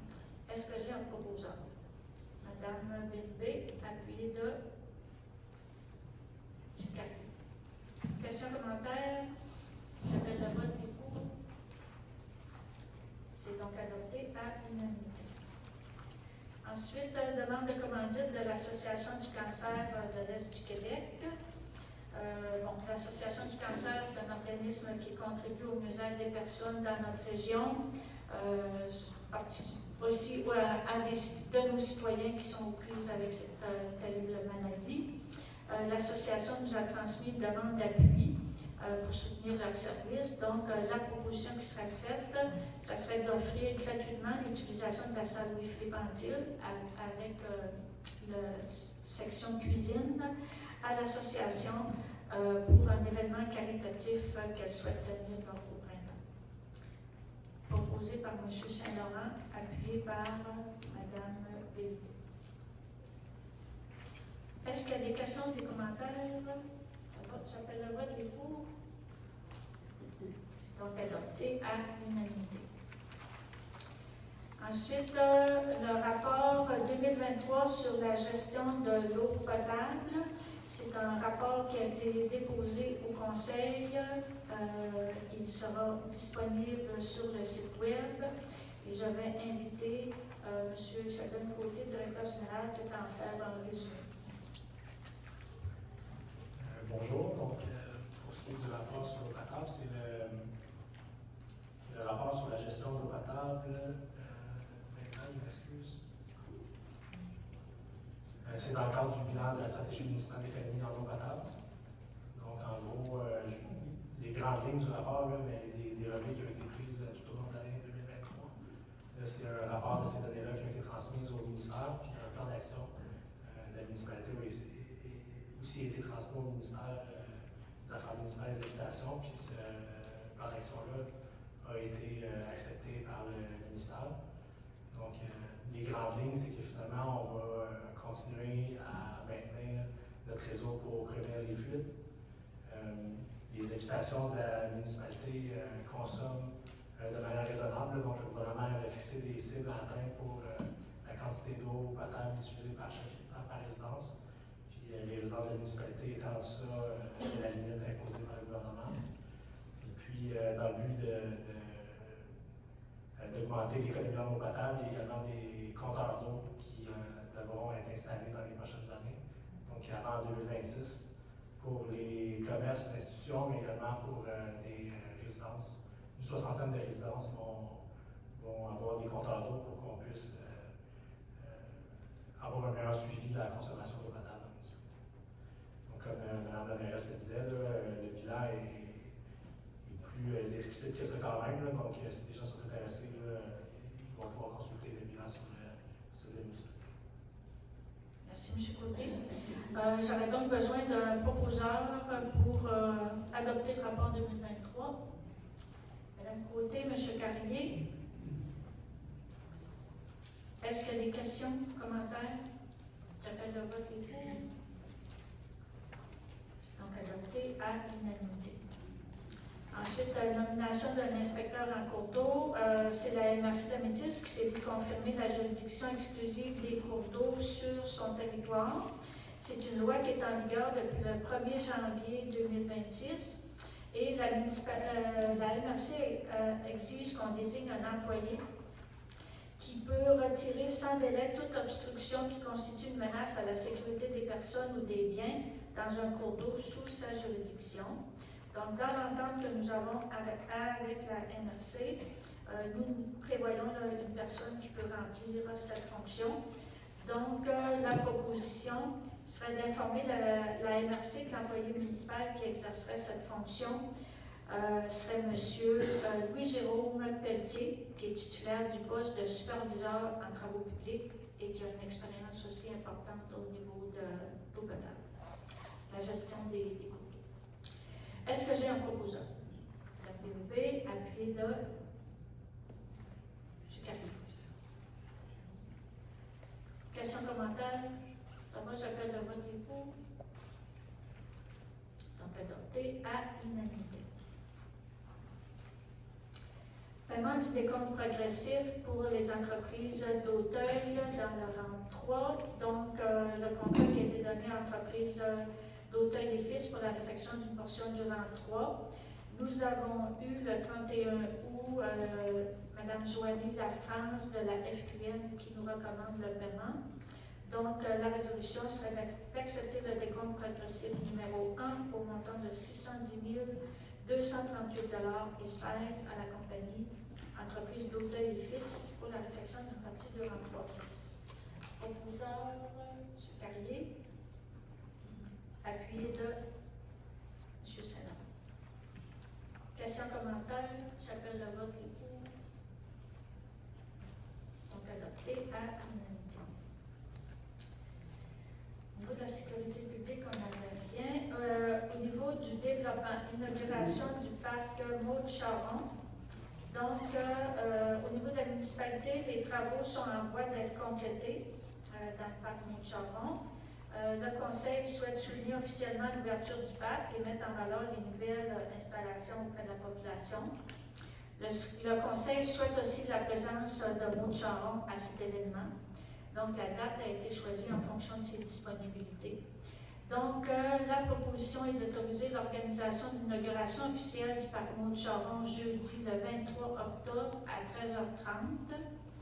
De procéder à l'invitation des partenaires et commanditaires, d'autoriser la diffusion de l'information par le biais du bulletin municipal et des réseaux sociaux de la municipalité, d'autoriser les dépenses nécessaires à la tenue de l'événement conformément au budget qui a été prévu, et d'inviter d'inviter les partenaires, les commanditaires, mais aussi la population à l'événement. Donc, est-ce que j'ai un proposeur? M. Gagnon, appuyé de Mme Lévy. Questions, commentaires? J'appelle le vote pour. Donc, adopté à l'unanimité. Et que je vous invite grandement à ceux qui seront disponibles là, à venir à l'inauguration du parc. Les derniers travaux vont se faire en début d'octobre. Tout devrait être, tout ce qui est prévu dans le parc devrait être mis en place. La grande marche défi Pierre Lavoie et la fête des récoltes. On en avait parlé lorsqu'on a fait notre... Madame Lévesque me dit qu'elle a l'affiche, fait que peut-être vous pouvez la faire circuler auprès des citoyens présents. Pour l'édition 2025, le Conseil avait décidé, lorsqu'on a déposé notre plan d'action en décembre dernier, de participer au grand défi Pierre Lavoie. Donc, il se tiendrait le 19 octobre 2025. Dans l'ensemble des municipalités du Québec, le défi Pierre Lavoie, ça se tient le 17, 18 ou 19 octobre. Le 18, dans la région, il y a juste 2 municipalités qui le font. Il y a Rimouski qui le fait le 18 et nous, ce serait le 19. Et au début, on voulait le faire le 18, mais le fait que tout le matériel, parce que les défi Pierre Lavoie fournissent tout le matériel là, pour faire cette marche-là, va être à Rimouski. Donc, c'est vraiment plus près là, pour avoir tout ce qu'il faut. Donc, ce serait le 19 octobre. L'événement est gratuit. Il vise à promouvoir l'activité physique, la vie saine, la mobilisation des citoyens par une marche familiale ce qui est prévu, c'est 5 km. Mais nous, on a prévu aussi un 2 km pour ceux qui ne seraient pas en mesure nécessairement de faire le 5. La municipalité souhaite s'associer à cet événement d'envergure en offrant à nos citoyens une activité rassembleuse et accessible. Il y a un budget de 2 000 $ que nous avons du défi Pierre Lavoie et un budget aussi de 2 500 $ de la MRC. Donc, ce budget-là couvre l'ensemble des coûts de l'activité. Et pour l'occasion, on jumellerait au défi Pierre Lavoie, à la Grande Marche, la fête des récoltes avec le marché public. Donc, il y aura vraiment une programmation festive. Là, le départ se ferait sur le site du marché public et l'arrivée. Donc, à 11h, ce serait l'ouverture du marché public. À midi, l'accueil des bénévoles. En passant, ça prend pas mal de bénévoles pour faire le défi Pierre Lavoie. Ça fait que ceux qui sont intéressés, ne pas vous gêner. On prend les noms. À 13h45, l'animation et de l'échauffement. À 14h, ce serait le départ de la marche.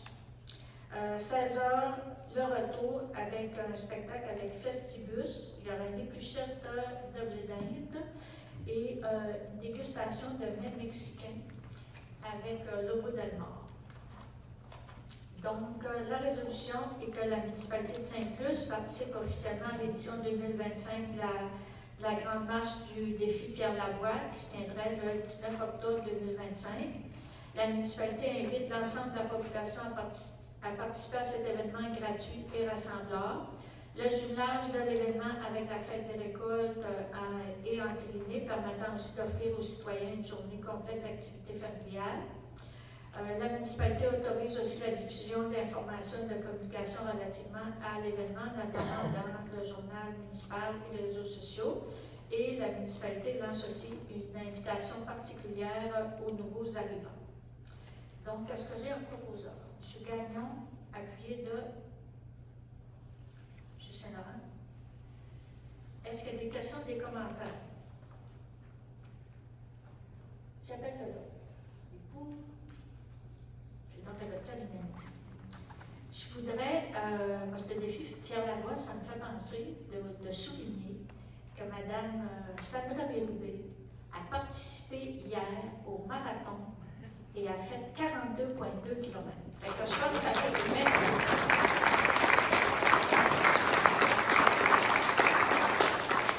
fait qu'un petit 5 km, il n'y a pas rien là. On la place en avant pour qu'on essaie de suivre. Ensuite, on a dû faire le vote. Oui. Ah non, le vote n'est pas fait. Le vote n'est pas fait. J'ai un proposeur en secondaire, excusez-moi. Donc, j'appelle le vote et pour. C'est donc adopté à l'unanimité. Ensuite, au niveau du comité embellissement, recommandation de travaux pour l'année.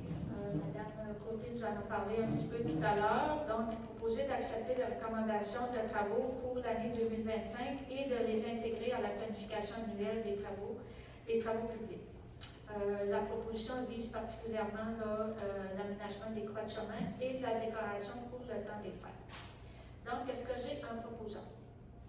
De l'autre côté. Appuyé de Madame Béloué. Questions, commentaires? J'appelle le vote des pour. C'est donc adopté à l'unanimité. Là, je vais en profiter pour vous dire qu'aujourd'hui, c'est l'anniversaire de Marie. Et on lui souhaite bonne fête.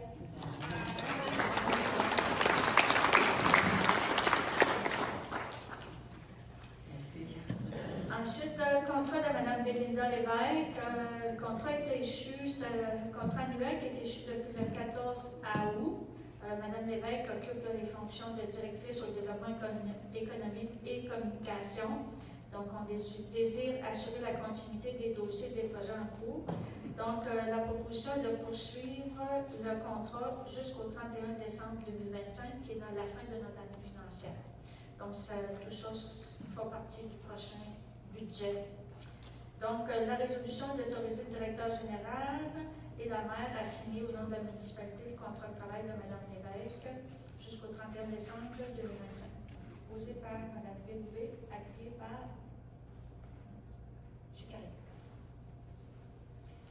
Questions, commentaires? J'appelle le vote des pour. C'est donc adopté à l'unanimité. Ensuite, participation à la démarche pour l'élaboration d'une politique familiale. C'est une démarche qui se fait avec la MRC.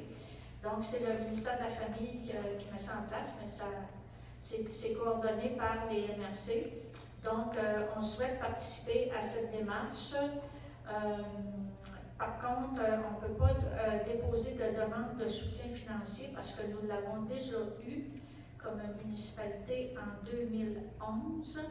Par contre, on trouve quand même important que notre politique soit mise à jour.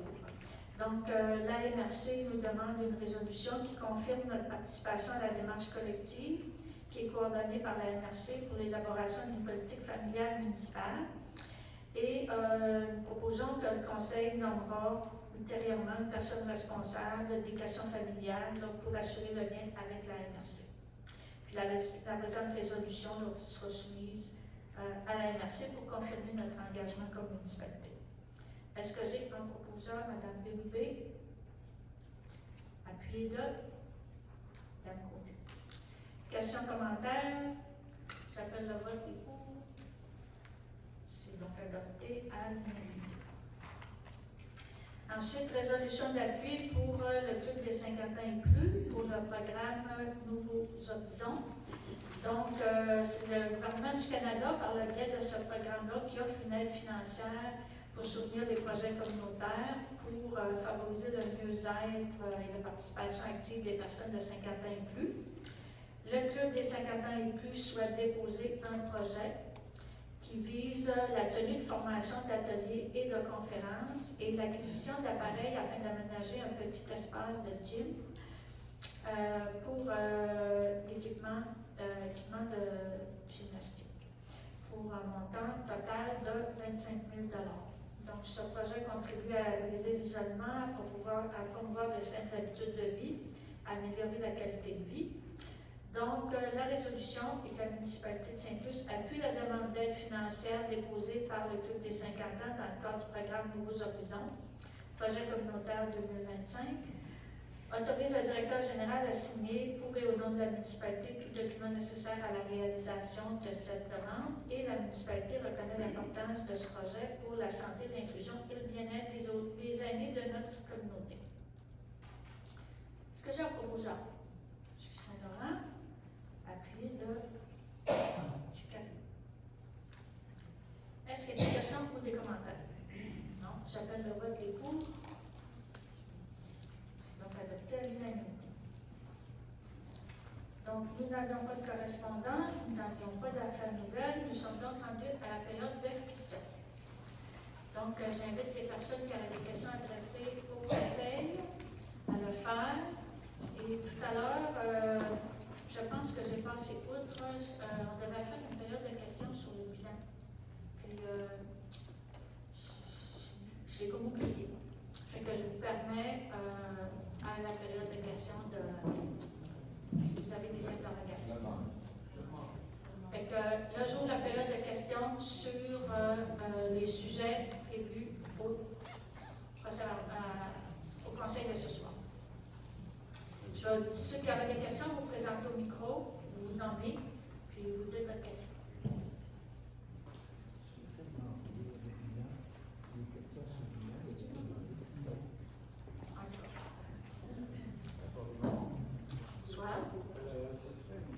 Monsieur, faudrait oui, ok. Au niveau de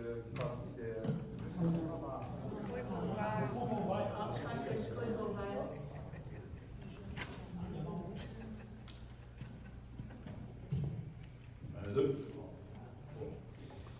OK, vous parlez de 250 emplois au point de vue touristique, mais est-ce que c'est des emplois permanents? Il y a des emplois qui sont permanents, puis il y a des emplois qui sont saisonniers. Qui sont permanents, mais saisonniers. Puis il y a des emplois permanents. Là, on n'a pas fait le décompte. J'ai pas fait le décompte. Il n'y a pas de différence entre les deux. Non, mais c'est des personnes qui vivent, parce que en dehors de la période saisonnière, ils reçoivent de l'assurance emploi. Donc, ces personnes-là vivent du tourisme. OK, je l'espère. Après ça, j'avais une autre question, personne d'autre. Acceptation du gouvernement de céder à la municipalité les terrains du port de la mer. Et c'est quel gouvernement? C'est le gouvernement du Canada. Du Canada, c'est fédéral, c'est une juridiction fédérale du port de la mer. Il fallait faire la demande avec la MRC. Ça s'est tout fait selon les normes, là, selon les différentes lois, puis ça a été c'est accepté. Le ministère de l'Environnement n'a pas à faire là-dedans. Non, c'est vraiment là, le gouvernement fédéral. Merci.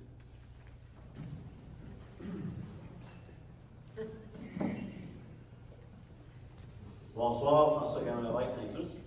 J'avais une question, peut-être Mme la mairesse ou M. Côté, concernant le bilan sur l'eau potable. Vous avez mentionné 2023, c'est-tu la bonne? Oui.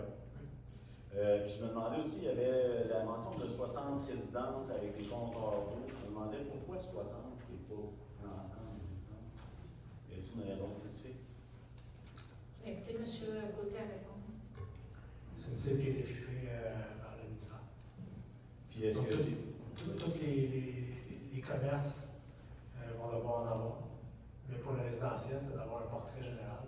Fait que c'est de prendre un échantillon, c'est pas nécessairement que chaque citoyen on sache leur consommation, mais c'est d'avoir un portrait général des résidences. Donc j'imagine avoir des maisons unifamiliales, des appartements, tout ça, ou c'est simplement une maison familiale, 4 personnes ou plus, ou il y a En ce moment, personne n'a été ciblé encore. C'est avant septembre 2026, ça devrait être installé. On avait, au hasard, on avait aussi l'intention lorsqu'on vend des terrains, de donner un compteur d'eau pour qu'il soit installé lors d'une nouvelle construction aussi. Okay. C'est un mélange des deux. Parfait, merci beaucoup. Plaisir. Donc, s'il n'y a pas d'autres questions, on va fermer la séance. J'aurais donc là, je vais vous demander, s'il vous plaît, c'est ça, de vous approcher du micro pour qu'on sache là, comment gérer la période de questions. Pendant le bilan, je vais faire une question. Une Allez-y. question sur le bilan. OK. Okay, dans le bilan, vous avez parlé de. Oh, Gino Salaman de la rue Caron. C'est justement concernant la rue Caron. Le développement de la fraisière. Il y a eu. Il y a un promoteur qui a 6 ou 8 terrains, je ne sais pas, en haut complètement. La pancarte n'est plus là. C'est-tu parce que. Est-ce que la vente finale est faite, ça, c'était à ce promoteur-là? Il y a une promesse d'achat de signer pour 6 terrains. Puis il y a 2 terrains, il y en a 2 qui sont que on a vraiment été devant le notaire pour tout là. Que la vente est finale. Mais les 2 autres, ça fait partie de la promesse d'achat. OK, parce que la pancarte n'était pas là, elle est disparue. C'est pour ça que je me demandais si c'était fini ou Non, je pense que le Bon, non, c'est promoteur... peut-être le vent. Là, remarquez, je ne sais pas. La Je grande sais. pancarte est plus là. Ok. Je ne sais pas, mais je sais que le promoteur a toujours... je pense que pour ceux qui étaient là, il est venu l'autre fois là, présenter un projet dans Saint-Plus, mais il y a toujours l'intention là, de poursuivre les constructions. C'est en continuité. Oui, Ok, tout à fait. c'était ça ma question. Merci. OK.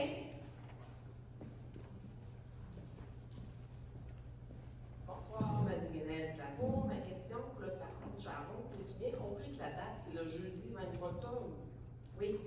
Donc, le parc, majoritairement, la population, c'est plus les enfants, puis il n'y aura pas de grands-enfants présents. Ben, on essaie de s'organiser quelque chose avec l'école. Ah, c'est bon, merci. Plaisir.